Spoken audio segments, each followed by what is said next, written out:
करायचा।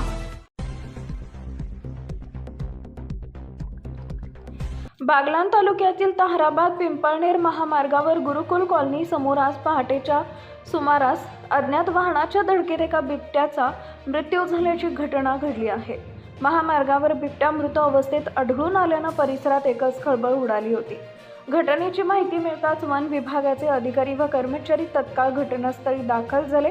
मृत बिबट्याचा पंचनामा करण्यात आला असून पुढील वैद्यकीय तपासणीसाठी करंजाड येथील पशुवैद्यकीय अधिकारी यांना पोस्टमॉर्टमसाठी बोलवण्यात आलं आहे।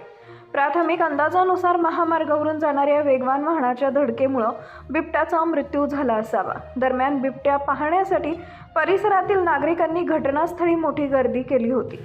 या घटनेबाबत वन विभागाकडून आवश्यक नोंदी घेण्यात येत असून पुढील कार्यवाही नियमानुसार सुरू असल्याची माहिती देण्यात आली आहे।